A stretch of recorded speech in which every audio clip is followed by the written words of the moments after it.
Hello, everybody. Welcome to the Southport Historical Society's series on storytelling. My name is Mike Royal. I grew up in Southport, North Carolina. Uh, Today, I'm going to talk about a memory of growing up in the area, and it's related to a trip to Bald Head Island. I call this little story the Bald Head Moon Landing. So it just so happened on this day, as a matter of fact, July 20th, 1969.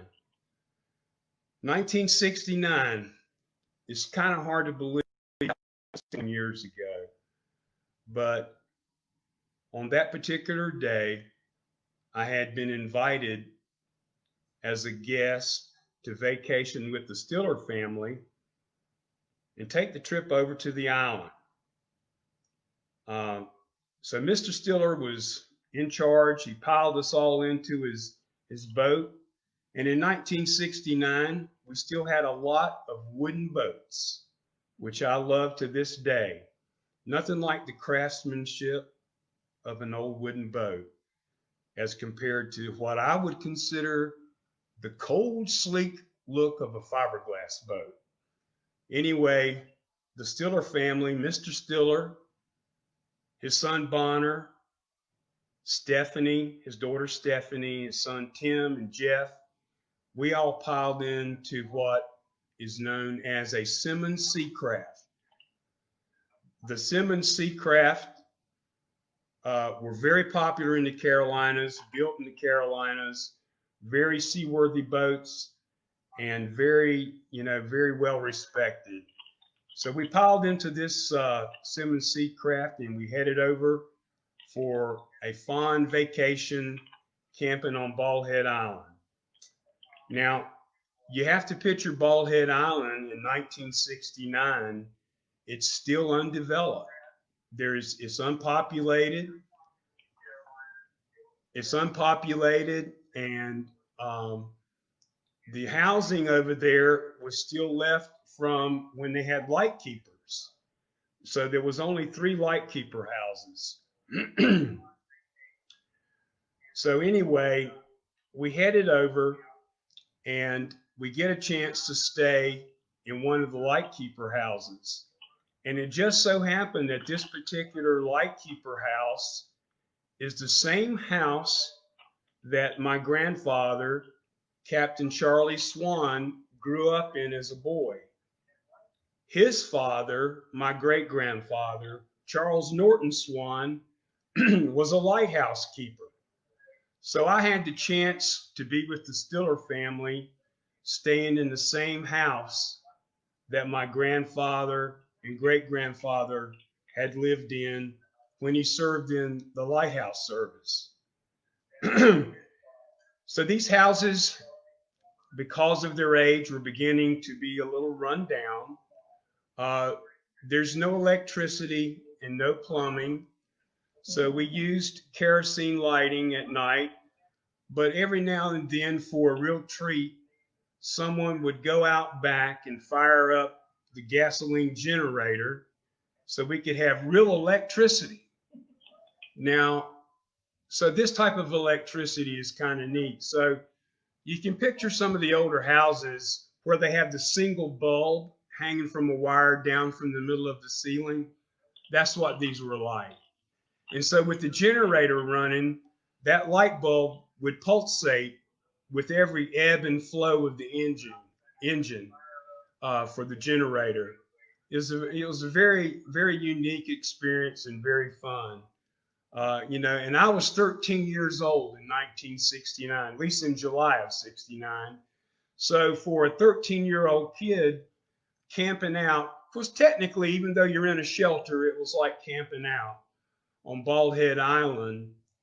It was like paradise, and there's hardly anybody over there, um, except on this particular occasion, which I'll tell you in a minute.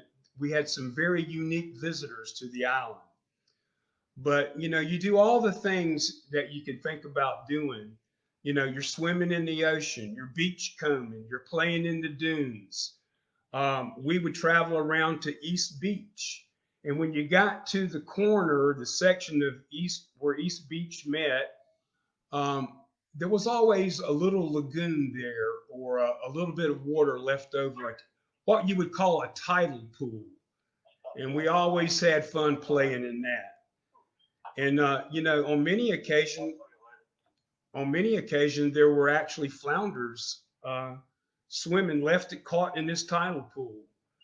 Uh, and also another thing about East Beach on Bald Head Island, that is where predominantly all the sea turtles would go to lay their eggs. They would come ashore and they would crawl up right close to the dune line and they would dig a deep hole and lay their eggs and then cover that up. And not on this particular occasion, but on other occasions, I got a chance to witness that. And it's very remarkable. It was a wonderful experience. If you've ever seen a turtle egg, it looks like a golf ball, except once it drops into the hole in the sand and it hits the other eggs, it gets a little dent in the side of it. So a turtle egg is not hard like a chicken egg. It's soft. It's more canvas-like. Okay, so they get a little dent in them. So, us kids would be there watching the turtles lay the eggs, and sometimes we'd stick our hands down there to try to catch an egg as it dropped. And the goal would be to see if you could get one without a dent in it. I never did get one. So, yeah, so having the fun experiences on Bald Head Island, just doing fun, natural things like that was very fun. Now, on this particular occasion, when I talked about we had some unusual visitors, the Army was doing war games. In the 1960s, they called them maneuvers. And it was not unusual to hear that the Army was over on Bald Head Island. After all, it's unpopulated, no one lives there. It was the perfect place for the Army to practice. And this particular group were Special Forces, Green Beret, and they had parachuted in. And the purpose of their mission was survival training. They had to live off the land. In other words, they're dropped in and they've got to find their own food and water. They have to survive off of whatever the land provides. So it was really kind of a unique experience to witness that. And the only reason I know about it is because one of their command sergeants had friended us kids. He loved seeing us over there, and he would pile us in his Jeep, and we would drive around the different dirt roads on the island, and he would point out where different squads were encamped. Well, one of the unique things about this was we're riding by and we're looking at the foliage, and he would say, "Oh, there's a camp right there." And you'd look over there, and there was absolutely no visible signs that a human had ever walked through that brush or that foliage. It was totally undisturbed. You would have never known that there were soldiers back in there encamped. So we stopped at one encampment, and he let us walk in with him into the woods off the side of the road. And there were all these guys in there. They had they had sleeping bags that were designed like hammocks, and they were all hung from the trees, and they were all in there busy, continuing work, preparing their campsite. And the funny thing about it is, on this is survival training. They're not supposed to have any food from a grocery store. Well, we walk in, and here's one of the guys getting ready. He's got a big old slab of bacon sliced fresh from the grocery store, and he's getting ready to peel it off and put it in the frying pan. And the Sarge says, "Should I pretend like I don't see that?" And we're all laughing. And the soldier says, well, actually, this was given to us by some people that were camping over here on the island, and they were getting ready to leave and go home, and they gave us the bacon they had left over. And I thought, well, hey, that fits with survival training, because if you're out in the war zone and the people you encounter in the war zone, they might want to help you. And so that fit right in. The other thing that I found very interesting about the survival training was one of the soldiers, the ingenuity of these soldiers always amazed me. And he had found some piece of metal or something, and he had fashioned a fish hook out of it, and he had gone down to the embankment near the old boathouse on Bald Head, which is up Bald Head Creek, and he had caught a large drumfish. So they were going to eat nice that night, So that was always amazing to me. And one of the soldiers befriended me and gave me a little bottle of pills, and he said, if you get a hold of some water and you're kind of uncertain about it, uh, you can drop this in your canteen and it'll sterilize the water. Well, I had that bottle of pills that he gave me. I kept that. They never were used by me, but I kept those for many years, and they finally just kind of like disappeared, walked away, as some things do. On one trip, so one of the things that the Green Beret staff did, they set up their headquarters camp in one of the lightkeeper houses. It just happened to be, if you're ever looking at the lightkeeper houses in a photo or something, you'll see there's three of them in a line. If you're looking up from the beach, we, the family, were staying in the one farthest to the left. And the Green Beret headquarters staff, they were staying in the one in the middle. And as far as I know, nobody was in the one on the far right. So the Sarge, on one of our trips around, we've been riding around all day. He takes us back to the headquarters, which was one of the lightkeeper houses. We all pile out of the Jeep and we go walking into the house. And there's all these Green Beret soldiers gathered around a little black and white TV set. And I'm perplexed because I know there's no electricity. And I'm thinking, how did they get a TV to work over here with no electricity? Well, it was a battery operated TV. I had never seen a battery operated TV. Black and white battery operated TV. This is 1969. I don't even think my family had a color TV yet in 1969. But a battery operated TV was new to me. And we timed it so when we walked in, I was wondering why they were all gathered around watching this little TV set.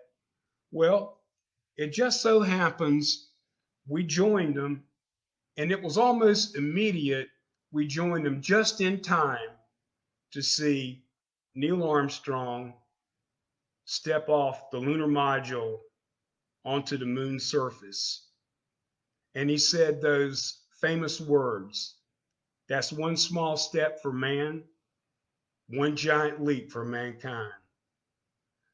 And, even as I tell it to you now, I get chills thinking about it. It was a very memorable moment.